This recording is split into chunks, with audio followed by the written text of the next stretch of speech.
नमस्कार मंडळी, शानदार मराठी रेसिपीमध्ये सर्व खवयांचे मनापासून स्वागत आहे। तर आज मी तुम्हाला आळूची वडी बनवून दाखवणार आहे। ना बेसन वापरायचं, ना तळायचं, ना रोल करायचा, कशाचीच कटकट न करता एकदम सोप्या पद्धतीने सर्वांना जमेल अशी ही रेसिपी बनवून दाखवणार आहे। एकदम कुरकुरीत पोकळ खुसखुशीत आळूची वडी आहे। अगदी नवशिकी असतील, बॅचलर लोक असतील, ते सुद्धा ही रेसिपी बघता क्षणी बनवतील इतकं मला 100% खात्री आहे। आता आळूची वडी बनल्यावर एक प्रॉब्लेम येतो, ती घशात खवखव करते किंवा दाटते। यासाठी आपल्याला आळूची पानं एकदम परफेक्ट घ्यायला पाहिजे। 2 ते 3 टिप आहे, लक्षपूर्वक ऐका आणि रेसिपी आवडल्यास प्लीज माझ्या चॅनलला सबस्क्राइब करा। सबस्क्राइब केल्यानंतर बाजूची घंटी नक्की दाबा, जेणेकरून प्रत्येक व्हिडिओचं नोटिफिकेशन सर्वात अगोदर तुम्हाला भेटेल। आता आळूची पानं 2 प्रकारची असतात, एक असते भाजी बनवण्यासाठी आणि एक असते वडी बनवण्यासाठी। जी हिरवी देठं असतात, अशा शिरा असतात, ते एकदम हिरवीगार असतात, ते घ्यायची नाही। चॉकलेटी रंगाचे असतात ना, ते घ्यायचे आहे आणि पानं एकदम मोठे असतात आणि हलकीशी पिवळसर असतात, जास्त हिरवे नसतात।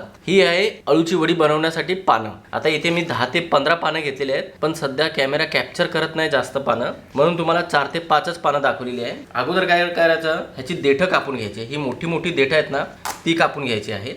तर चाकू घ्यायचा आहे आणि जे जाड शिरा आहेत ना, ते काढून घ्यायचे आहेत। कवळ्या शिरा असतील तर त्याला काढून नाही घेतलं तरी काही हरकत नाही। सर्व पानांच्या अशा शिरा काढून घ्यायच्या। अगोदर शिरा काढून झालं, काय होतं, कधी कधी रोल बनवा किंवा त्याला चौकोन आकार द्या। आकार देताना त्या फाटतात, त्यासाठी काय करायचं, लाटण्याने असं लाटून त्याला चपटं करून टाकायचं, म्हणजे प्रत्येक बाजू अशी प्लेन करून घ्यायची आहे। ही प्रोसेस अगोदर मी करून घेतो, मग ह्या पानांना स्वच्छ धुवून ह्याला सुकत ठेवतो। तर मंडळी, ही आळूची वडी बनवण्यासाठी आपल्याला बेसन नाही वापरायचं आहे। इथे मी चण्याची डाळ आणि मुगाची डाळ भिजत ठेवलेली आहे 1 तास गरम पाण्यामध्ये। कोणतीही पूर्वतयारी करायची नाही, किंवा तुम्ही वाटलं तर रात्रभर ह्या डाळीला भिजत ठेवू शकता किंवा 8 तास भिजत ठेवलं तरी चालेल। आता डाळीचं प्रमाण मी ह्या वाटीने मोजून घेतलेलं आहे। कोणतीही वाटी सेट करून ठेवा। ही वाटी कपाच्या मापाप्रमाणे सेट करून ठेवलेली आहे। 1 वाटी चण्याची डाळ आहे, तर ह्याच वाटीने पाव वाटी मी मुगाची डाळ घेतलेली आहे। आणि डाळ चांगल्या प्रकारे भिजल्यानंतर ह्याच्यामधलं संपूर्ण पाणी मी काढून टाकलेलं आहे।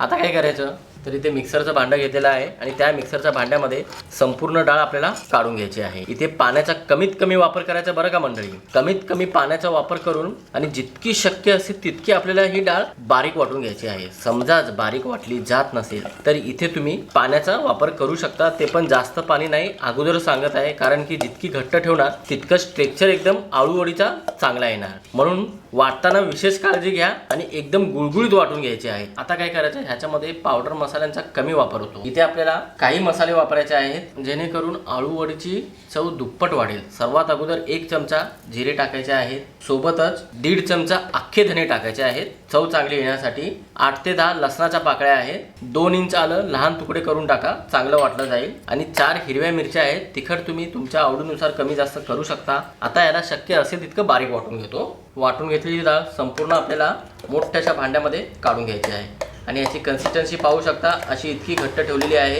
कमीत कमी पाण्याचा वापर करून अशी घट्ट ठेवायची आहे आणि एकदम गुळगुळीत वाटून घ्यायची आहे, रवाळ वाटून घ्यायची नाही।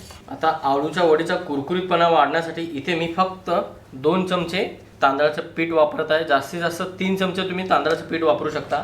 तांदळाच्या पिठाजागी तुम्ही रव्याचा सुद्धा वापर करू शकता। आता रंग चांगला येण्यासाठी फक्त अर्धा चमचा हळद पावडर, पूर्णपणे ऑप्शनल आहे, नाही वापरलं तरी काही हरकत नाही। फ्लेवर चांगला येण्यासाठी इथे मी 1 चमचा ओवा असा हातावर क्रश करून टाकत आहे।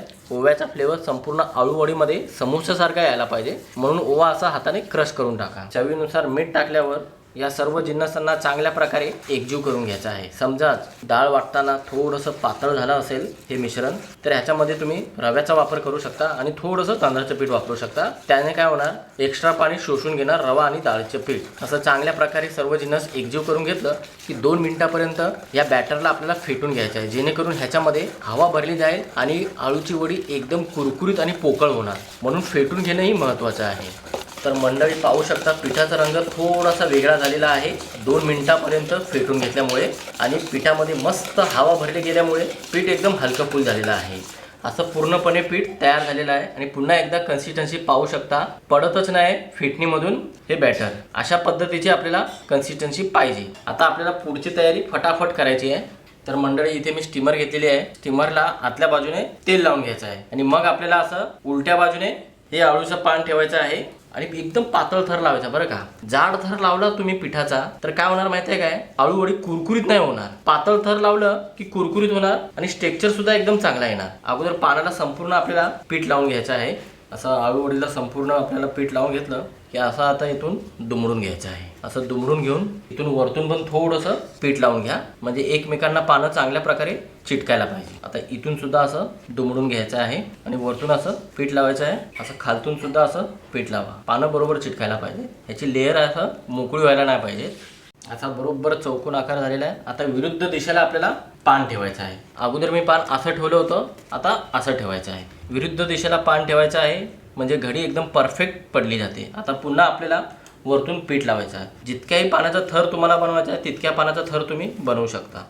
तर मंडळी, असं चारी बाजू दुमडून इथे मी 6 पानांचा थर बनवून घेतलेला आहे. आता वरतून पण सुद्धा असं थोडंसं पीठ लावून घ्यायचं आहे. हलकंसं पीठ लावून घ्या बरं का, कारण की हे पानं चिटकायला पाहिजे एकमेकांना, म्हणून इथून सगळ्या बाजूने असं थोडं थोडं पीठ लावून घ्या. तसं तर चांगल्या प्रकारे चिटकलेलं आहेत पानं. आता काय करायचं, हलकासा कुरकुरीतपणा आणखीन वाढण्यासाठी आणि सुंदर दिसण्यासाठी इथे मी सफेद तीळ घेत आहे. असं वरतून थोडंसं पसरवून घ्यायचं आहे किंवा असं हलक्या हाताने दाब द्यायचा आहे. पूर्णपणे ऑप्शनल आहे, तुम्ही सफेद तीळ नाही वापरलं तरी काही हरकत नाही. तर इथे स्टीमरच्या भांड्यामध्ये अगोदरच पाणी मी चांगल्या प्रकारे गरम करून घेतलेलं आहे आणि अर्ध्या प्रमाणामध्ये पाणी घ्यायचं बरं का. ही स्टीमर ठेवायची आहे, झाकण लावायचं आहे. गॅस फास्ट करून 5 ते 6 मिनिटापर्यंत, जास्तीत जास्त 8 मिनिटापर्यंत वाफवून घ्यायचं आहे. तर मंडळी 6 ते 7 मिनिटं झालेले, झाकण काढायचं आहे. तर पाहू शकता मंडळी, परफेक्ट हे वाफलं गेलं आहे. एखादा चाकू घ्या आणि त्याला टोचून पहा, म्हणजे कळेल तुम्हाला वाफलं गेलं आहे की नाही. बॅटर अजिबात चाकूला चिटकलेला नाही, परफेक्ट वाफलं गेलेलं आहे. ही स्टीमरची प्लेट काढायची आहे आणि दुसरी स्टीमरची प्लेट सुद्धा अशीच वाफवून घ्यायची आहे. तर हे आळूच्या वडीचं मिश्रण पूर्णपणे थंड झालेलं आहे. थंड झाल्यावरच ह्याला आपल्याला कापून घ्यायचं आहे. आता रोल केल्यानंतर कापायचं लय अवघड असतं, कारण की रोल बरोबर कापले जात नाहीत आणि एकदम टाईट कापले जात नाही. आता ह्याला आपण रोल तर केलं नाही तरी हे सहजासहजी कापले जात आहे. चाकू मात्र धार घ्या आणि पूर्णपणे थंड असायला पाहिजे. थंड असल्यावरच चांगल्या प्रकारे कापायला जमतं. इथे असा एकदम चौकोन सोपा आणि सोबर साकार द्यायचा आहे. तर मंडळी, मस्तपैकी चौकोन आकाराची आळूवडी तयार झालेली आहे आणि ह्याचे पदर पाहू शकता का, मस्त पदर पडलेले आहेत. आता मी याला डीप फ्राय न तळता तुम्हाला दाखवणार आहे. अशा आळूच्या वडी अगोदर मी कापून घेतो, मगच तुम्हाला पुढची प्रक्रिया दाखवतो. तर मंडळी, इथे अगोदरच मी तेल गरम होण्यासाठी ठेवलेलं आहे. फक्त नॉनस्टिक पॅनमध्ये 2 ते 3 चमचे तेल घेतलेलं आहे. पोहे खायच्या चमच्याने 3 चमचे तेल घ्यायचं आहे. आता एक एक करून आपल्याला ह्याच्यामध्ये हे आळूवडी ठेवायची आहे. पाहू शकता किती कमी तेल आहे. इतक्या कमी तेलामध्ये तुम्ही कुरकुरीत आळूवडी बनवू शकता एकदम सोप्या पद्धतीने. जितक्या पॅनमध्ये बसतात तितक्या आळूवडी मी इथं ठेवलेल्या आहेत आणि दोन्ही बाजूने 2 चमचा तेलामध्ये आपल्याला कुरकुरीतपणा येईपर्यंत आलटून पलटून भाजून घ्यायचा आहे. थोडासा वेळ जास्त लागतो, पण कमी तेलामध्ये ही आळूवडी एकदम कुरकुरीत बनते. तर मंडळी, आपण पाहू शकता असं चारी बाजूने मी ह्याला 1-1, 1.5 मिनिटं भाजून घेतलेला आहे. चहू बाजूने भाजून घेतलं की मस्त कुरकुरीतपणा येतो आणि चांगल्या प्रकारे एकदम भाजले सुद्धा जातात. तेलाचा जास्त वापर न करता सुद्धा आळूवडी बनवता येते आणि जबरदस्त असा कुरकुरीतपणा आलेला आहे आणि दिसायला सुद्धा एकदम सुंदर दिसत आहे. अशाच पद्धतीने संपूर्ण आळूवडी तयार करून घेतो आणि ह्याला एका प्लेटमध्ये काढून ठेवतो. तर मंडळी, मी तुम्हाला जितकं प्रमाण दाखवलेलं आहे त्या प्रमाणानुसार तुम्ही आळूवडी बनवणार 3 ते 4 प्लेट अशी भरून आळूवडी तुम्ही बनवू शकता. फक्त 2 चमचा तेलामध्ये जबरदस्त कुरकुरीतपणा आलेला आहे आणि दिसायलाही एकदम सुंदर दिसत आहे बरं का. तुम्हाला एक तोडून दाखवतो आणि ह्याचा कुरकुरीतपणा दाखवतो. पाहू शकता आणि लेअर पाहू शकता, काय जबरदस्त लेअर दिसत आहे आणि तोडल्यानंतर ही मस्तपैकी भाजली गेली आहे. पाहिलं ना, अजिबात कच्चेपणा नाही. तर मंडळी, आजची ही आळूवडीची रेसिपी कशी वाटली नक्की कळवा तुमची प्रतिक्रिया कमेंट बॉक्समध्ये. चला तर मंडळी, अशाच नवीन रेसिपीसह पुन्हा एकदा भेटूया. धन्यवाद.